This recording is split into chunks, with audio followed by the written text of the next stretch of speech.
The morning sun cast long shadows across the Arizona Territory in autumn 1882. Samuel Hartwell, a 53-year-old farmer, guided his wagon along the dusty trail from Pine Ridge Settlement back to his remote farm. His mare, Belle, suddenly spooked at something in the forest, leading Samuel to discover a severely wounded Apache woman named Ayanna hidden among the rocks. Ayanna had been shot and stabbed, bearing clear signs of violence and assault. Despite the risk of harboring a fugitive, Samuel brought her to his farm and began treating her injuries. Soon after, U.S. Marshal Clayton Rivers arrived with cavalry soldiers, searching for a dangerous Apache woman who had allegedly attacked a military supply wagon and killed 2 soldiers. Samuel successfully hid Ayanna during the search, but learned the authorities considered her extremely dangerous and would execute her if captured. Once alone, Ayanna revealed the truth. She was the sole survivor of a massacre. Her father, Chief Nalnish, had been leading a peaceful Apache band trying to negotiate with territorial authorities when soldiers attacked their camp at dawn, killing everyone including women and children. The supply wagon attack was actually Ayanna following soldiers who had looted her dead family's possessions, including sacred tribal artifacts. When she tried to retrieve her father's ceremonial items, soldiers attempted to assault her. She fought back and escaped wounded, but the military fabricated the story of Apache raiders to cover up their massacre and theft. Samuel's neighbors, Dr. Hayes, storekeeper Tom Bradley, and rancher Jake Patterson, visited and expressed suspicions about the official story. Samuel revealed Ayanna's presence, and after hearing her testimony and Dr. Hayes examining her wounds, they formed an alliance to expose the truth. Their plan involved contacting journalist William Morrison in Tucson, who specialized in investigating military corruption. Dr. Hayes would arrange official examination of the massacre site, while Jake would locate the stolen Apache artifacts now held at Fort Huachuca. Tom would coordinate with Morrison to publish their findings. As Ayanna recovered under Dr. Hayes' care, Marshal Rivers expanded his search with additional personnel and rewards for information. The Marshal's desperation suggested his superiors wanted the matter resolved quickly before questions arose about why one wounded Apache woman was so important to capture. The night before Morrison's scheduled arrival, Samuel and Ayanna discussed the risks ahead. Ayanna accepted that revealing her story would make her a permanent target, but felt obligated to seek justice for her murdered family and prevent future massacres. Samuel committed to seeing their mission through regardless of consequences. The chapter ends with both understanding that Morrison's arrival would trigger a final confrontation between truth and the military conspiracy, with their lives hanging in the balance. Chapter 2. The Reckoning. William Morrison arrived in Pine Ridge on a cold morning, his weathered face bearing the cynical expression of a journalist who had seen too much corruption go unpunished. The tall, lean man carried himself with the confident bearing of someone accustomed to asking uncomfortable questions of powerful people. Tom Bradley met him at the settlement's small hotel and immediately escorted him to Samuel's farm under cover of discussing livestock purchases. Morrison's sharp eyes took in every detail as Samuel and his allies presented their evidence. He listened intently to Ayanna's testimony, asked pointed questions about the timeline of events, and examined Dr. Hayes' medical documentation of her injuries. When she finished speaking, Morrison sat silent for several minutes, processing the implications of what he had heard. "Miss Ayanna," he finally said, "your story matches reports I've been receiving from other parts of the territory. There's a pattern of military units attacking peaceful Apache bands and then claiming self-defense when questions are asked." He turned to Samuel and the others. "The problem is proving it. The army has considerable influence with territorial authorities, and they're experts at making inconvenient witnesses disappear. We'll need irrefutable evidence to make this story stick." Dr. Hayes had completed his examination of the massacre site that morning and returned with disturbing findings. 37 bodies, including 14 women and 8 children, he reported grimly, most shot in the back while fleeing. No weapons found except a few hunting knives and farming tools. This was not a military engagement. It was slaughter. Morrison nodded grimly. That's good evidence, but we still need to prove the theft allegations. Those stolen artifacts are the key to demonstrating premeditation rather than combat escalation. Jake Patterson had been conducting reconnaissance of Fort Huachuca and reported that the supply wagon remained under heavy guard in the base warehouse. Getting inside to photograph those items would require someone with official access, he said, and that's not any of us.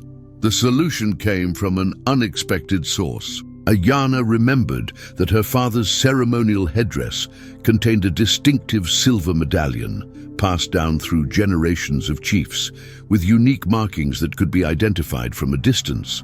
More importantly, she knew that Sergeant Major Crow, who had led the attack, would likely display such a trophy prominently in his quarters as proof of his victory over the Apache. He is man who takes pride in killing, Ayanna explained. He will want others to see what he has taken. Morrison's plan was audacious in its simplicity. He would request an official interview with Sergeant Major Crow about his successful military operation against Apache raiders. During the interview, he would photograph Crow with any Apache artifacts visible in the background, creating evidence that could not be dismissed or explained away. The next morning, Morrison presented himself at Fort Huachuca with proper journalistic credentials and a letter of introduction from his newspaper's publisher. His reputation for writing favorable stories about military heroes opened doors that might otherwise have remained closed. Within hours, he had secured an interview with Sergeant Major Crow. Crow proved to be exactly the type of officer Morrison had expected: arrogant, boastful, and eager to share details of his exploits with someone who would immortalize them in print. His quarters were decorated with various trophies from his campaigns against Apache bands, including several items that Ayanna had specifically described as belonging to her family. "That there's from Chief Nalnish himself," Crow bragged, pointing to the ornate headdress displayed prominently on his wall. "Took it right off his body after we put him down. Magnificent piece, ain't it? Shows what kind of leader we were dealing with." Morrison photographed Crow posing proudly with his trophies, including close-up shots of the distinctive silver medallion that Ayanna had described. The Sergeant Major was so pleased with the attention that he provided detailed accounts of the battle, inadvertently contradicting the official report in several crucial ways. "Of course, the official report has to be written a certain way for the politicians," Crow confided. "But between you and me, we hit them Apache so hard and fast, they never knew what happened. Finest piece of military action I've ever been part of." Meanwhile, Dr. Hayes had arranged for the Territorial Medical Examiner to visit the massacre site. The official's report confirmed the doctor's findings and went further, noting that the pattern of wounds and the positions of the bodies were inconsistent with the Army's claims of a defensive engagement against attacking warriors. "In my professional opinion," the medical examiner wrote, "the physical evidence suggests a surprise attack on a peaceful encampment, with victims shot while attempting to flee rather than while engaging in combat." Tom Bradley had been coordinating with Morrison's newspaper contacts, ensuring that multiple publications would be ready to print the story simultaneously. This strategy would make it difficult for military authorities to suppress the information through pressure on a single publisher. The plan was working perfectly until Marshal Rivers made an unexpected visit to Samuel's farm on the same day Morrison was conducting his interview at Fort Huachuca. The marshal arrived with twice as many men as before and seemed determined to conduct a more thorough search. "Mr. Hartwell," Rivers announced, "we've received information suggesting that you might be harboring the fugitive Apache woman. I'm going to search every inch of this property until I'm satisfied that she's not here." Samuel's heart pounded as he realized that someone had betrayed them, but he maintained his composure and allowed the search to proceed.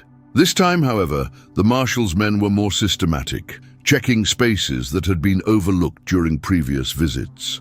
Ayana had hidden in the root cellar beneath the house, a cramped space that Samuel used for storing vegetables through the winter. The concealed entrance was well disguised, but one of the searchers noticed that the wooden floor in the kitchen sounded hollow in one particular spot. "Marshal," the soldier called out, "I think we've got something here." Rivers rushed to examine the suspicious floorboard, quickly discovering the hidden latch that opened the entrance to the root cellar.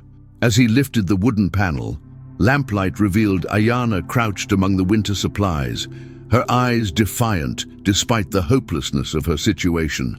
"Well, well," Rivers said with satisfaction. "Miss Ayana, I presume. You've led us quite a chase, but it's over now." As the soldiers dragged Ayana from her hiding place, Samuel stepped forward. "Marshal, that woman is under my protection. She's done nothing wrong, and I have evidence to prove it." Rivers laughed harshly. "Your evidence won't mean much when you're hanging beside her for treason, Hartwell. You've been harboring a murderer and an enemy of the United States government. The only murderers here are wearing army uniforms," Samuel replied firmly, "and we have the proof to demonstrate it." At that moment, Jake Patterson came riding up the lane at full gallop, waving a telegram in his hand. "Sam!" he shouted. "Morrison's story is already running in newspapers across the territory. The whole truth is out there now." Rivers snatched the telegram and read it with growing fury. Morrison's exposé detailed the massacre at the Apache camp, included photographs of Sergeant Major Crow with stolen tribal artifacts, and featured testimony from multiple witnesses, including the territorial medical examiner. The story had been picked up by newspapers in Denver, San Francisco, and even New York, creating a sensation that territorial authorities could not suppress or ignore. More importantly, the article had prompted several other Apache survivors to come forward with similar accounts of military atrocities, corroborating Ayana's testimony. "This doesn't change anything," Rivers declared, though his voice lacked its previous confidence.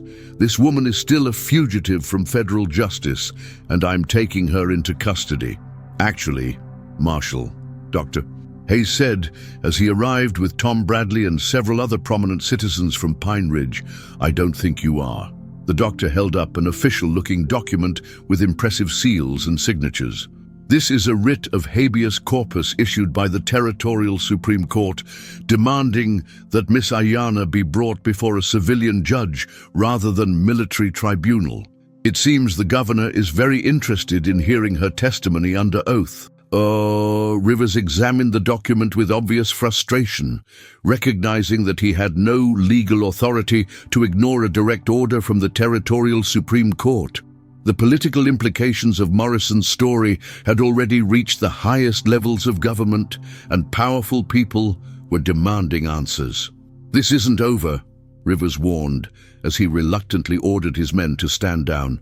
"The army doesn't forget, and it doesn't forgive. Neither do the Apache," Ayana replied with quiet dignity. "And now the whole world knows what your soldiers did to my people." Over the following weeks, Morrison's investigation triggered a cascade of revelations about military misconduct throughout the Arizona Territory. Sergeant Major Crow was court-martialed and sentenced to life imprisonment for murder and theft. Several other officers faced disciplinary action, and the territorial government implemented new oversight procedures for military operations against Native American tribes. Ayana testified before a grand jury investigating the massacre, providing crucial evidence that led to federal charges against the surviving members of Crow's unit. Her courage in speaking truth to power inspired other Apache survivors to come forward, creating a comprehensive record of military atrocities that could no longer be denied or covered up. Samuel's farm became a gathering place for Apache families seeking information about missing relatives and legal assistance in recovering stolen property. The federal government eventually established a compensation fund for massacre survivors, though everyone understood that no amount of money could restore the lives that had been lost. Dr.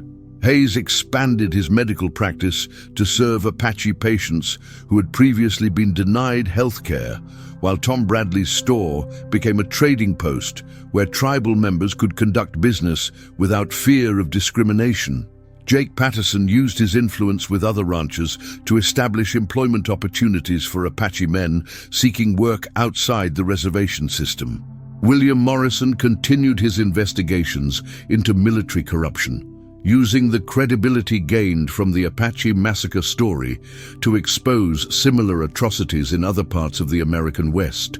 His work contributed to significant reforms in federal Indian policy and helped establish legal protections for Native American communities. As winter settled over the Arizona Territory, Ayanna made a decision that surprised everyone who had come to know her. Rather than joining relatives on a distant reservation or disappearing into the mountains with other Apache refugees, she chose to remain in the Pine Ridge area as an advocate for her people's rights. "My family died in this place," she explained to Samuel as they sat by his fireplace one evening. "Their spirits are in this soil, in these mountains, in the wind that blows through these valleys. I cannot leave them, and I cannot let their sacrifice be forgotten." Samuel had offered her a permanent place in his home, but Ayanna insisted on building her own small cabin on a piece of land that the territorial government granted to her as partial compensation for her family's losses. The cabin stood on a hill overlooking the valley where her father's band had made their final camp, serving as both a memorial to the dead and a symbol of hope for the living. The friendship between Samuel and Ayanna deepened as they worked together to help Apache families navigate the complex legal and social challenges of life in the post-massacre territory. Samuel learned to speak Apache fluently, while Ayanna's English improved to the point where she could serve as an interpreter and advocate for tribal members dealing with government officials. Their partnership was not without challenges. Some white settlers resented their efforts to secure justice for Apache families, while some tribal members questioned Ayanna's decision to work closely with white allies. However, their success in achieving concrete improvements for Apache communities gradually earned respect from both groups. On the first anniversary of the massacre, Ayanna led a ceremony at the site where her family had died. Apache survivors from across the territory gathered to honor the memory of those who had been killed and to celebrate the victory of truth over lies, justice over oppression. Samuel stood quietly at the edge of the gathering, understanding that this was primarily a moment for Apache people to grieve and remember in their own way. However, when the ceremony concluded, Ayanna approached him with tears in her eyes and words of gratitude. "My father believed that some white men could be trusted," she said. "He died before he could see proof of that belief, but you and your friends have shown that his faith was not misplaced." Samuel nodded, feeling the weight of responsibility that came with such trust. "Your father sounds like he was a wise man. I hope we've proven worthy of his confidence." "Nee." As they walked back toward their homes in the fading light of the Arizona sunset, both Samuel and Ayanna understood that their friendship had become something larger than themselves.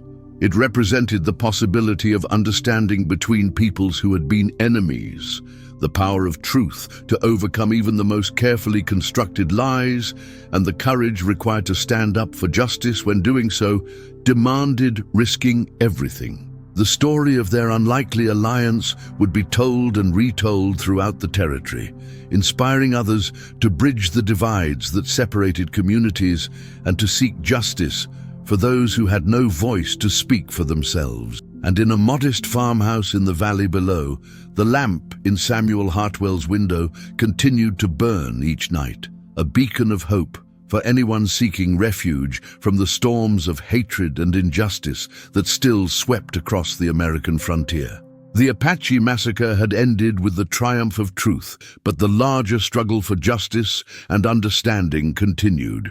In that ongoing battle, Samuel and Ayanna had proven that friendship could transcend racial boundaries, that courage could overcome fear, and that ordinary people willing to risk everything for what was right could change the world in ways that seemed impossible when their journey began. Their story had reached its conclusion, but its legacy would endure for generations, inspiring others to choose compassion over hatred, truth over comfortable lies, and justice over the easy silence of indifference.